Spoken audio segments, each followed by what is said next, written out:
وہ مجھے کل عرصے بعد نظر آیا۔ اس نے مجھے دیکھا تو قریب آ کر گرم جوشی سے ملا، قریب ہوٹل میں لے گیا۔ بیٹھے اس نے ایک جگ چائے کا کپ آرڈر کیا تو میں نے چونک کر اس کو دیکھا۔ تم نہیں پیو گے؟ کہتا نہیں، میں چائے نہیں پیتا، میں نے چھوڑ دی ہے۔ میں اس کے جواب پر حیران سا ہوا، یہ تو چائے کا دیوانہ تھا، اس کو کیا ہوا؟ اس نے کہا میں نے چھوڑ دی ہے۔ میں نے حیرانی سے پوچھا کیوں، کیا وجہ؟ اس نے کہا بس چھوڑ دی۔ تو میں نے سوچا شاید کوئی مسئلہ ہو گیا ہو چائے پینے سے۔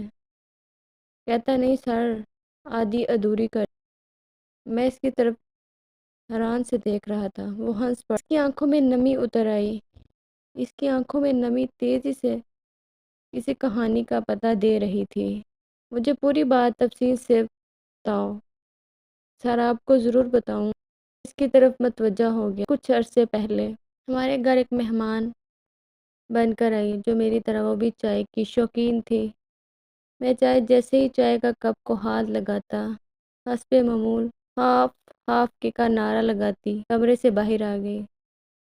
یہ اس کا روز کا معمول ہو گیا تھا۔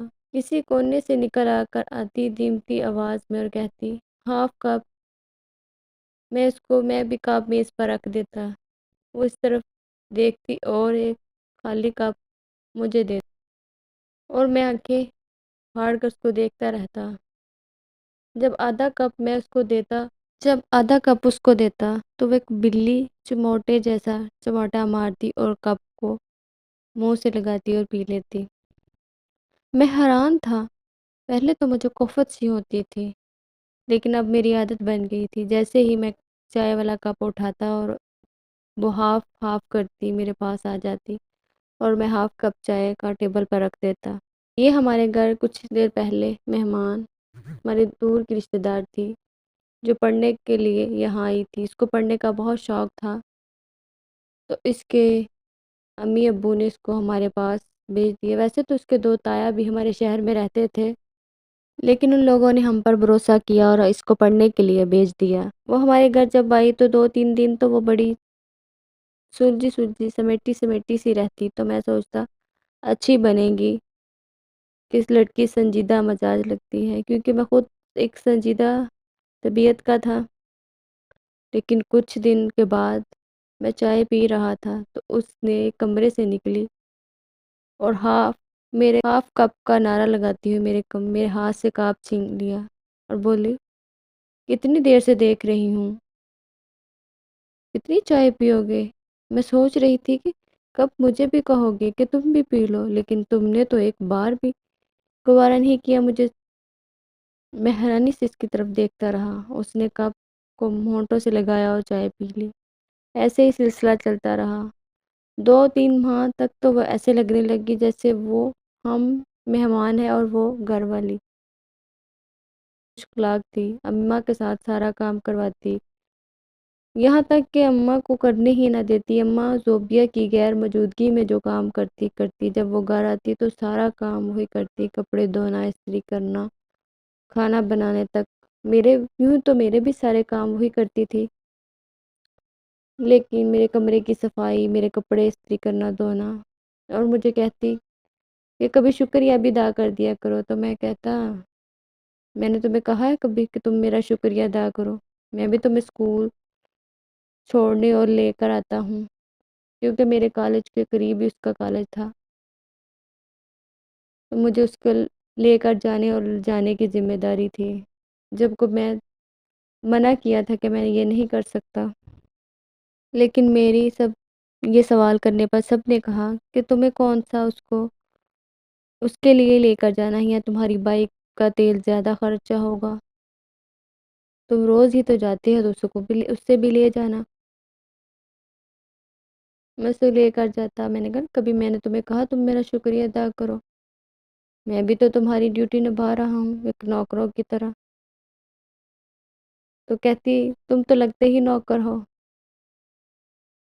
ایسے بول کر اس نے منہ سا چڑھایا جسے دیکھ کر امی خوش ہو رہی تھی اور مجھے غصہ آ رہا تھا۔ دل کر رہا تھا اس کو چھت پر لے جاؤں، اوپر سے دھکا دوں۔ لیکن ایسا نہیں کر سکتا تھا، صرف سوچ ہی سکتا تھا۔ امی تو اس سے بہت خوش تھی، امی ابو کی کو زوبیہ کی آمد سے بہت خوشی تھی کیونکہ وہ ان کے ساتھ بہت خوش اخلاق تھی۔ امی کو تو وہ دل سے بھا گئی سی کیونکہ وہ امی کو ہر کام کر کے دیتی، سارے کام کرتی، بڑی خوش۔ میرے بھی دل کو اچھی لگی۔ ہم بائک پہ جا رہے تھے، کچھ دن بعد اس نے اپنے گھر چلی جانا تھا تو مجھے کہتی تمہیں پتہ ہے میں گھر واپس جا رہی ہوں؟ تو میں نے کہا ہاں پتہ ہے۔ تو مجھے لگا کہ وہ ایک عجیب سی ہنسی جو ایک بندہ جان بوجھ کر ہنسنے کی کوشش کر رہا ہے۔ میں نے کہا تم جان بوجھ کر ہنس رہی ہو؟ تو وہ چپ، کہتی نہیں ایسی تو بات نہیں ہے، مجھے لگا کہ کچھ ہے۔ کہتی اگر مجھے انجانے نہ جانے میں میرے سے کوئی غلطی ہو گئی ہو تو پلیز مجھے معاف کر دینا، کچھ کہا سنا ہو۔ میں بہت کچھ کہنا چاہتی تھی اور نہیں کہہ سکی، تو میں اس کی یہ بات سن کر چپ سا ہو گیا۔ کچھ دن بعد وہ واپس گھر چلی گئی۔ اس کی بچپن میں نکاح ہو چکا تھا اپنے کزن سے، لیکن کچھ دنوں کے بعد وہ اپنے گھر واپس چلی گئی اور اپنی ایک دوست کے ساتھ شہر میں کچھ شاپنگ کرنے کے لیے آئی۔ تو ایک دن وہ ہمارے گھر بھی آ گئی۔ میں چائے پی رہا تھا تو مجھے روز چائے میں اس کو مس کرتا تھا کہ مجھے لگتا ابھی بھی کسی کونے سے نکل کر آئے گی اور کہے گی ہاف ہاف۔ تو اتنے دیر میں سوچ ہی رہا تھا تو وہ دروازے سے ساتھ میں اس کی کزن تھی اور پاس امی سے ملی۔ امی تو بہت خوش ہوئی اس کو دیکھ کر، مجھے بھی سلام کیا اور میں نے کہا ہاف ہاف۔ کہتی نہیں اب میں چائے نہیں پیتی۔ میں نے بھی ہاف کپ وہیں رکھ دیا ٹیبل پر، بڑا ٹھنڈا ہو رہا تھا۔ اس کو پتا تھا چائے ٹھنڈی ہو چکی ہے اور اس نے میرے لیے ہاف کپ رکھا ہوا ہے، لیکن اس نے اٹھانے کی ہمت نہ کی۔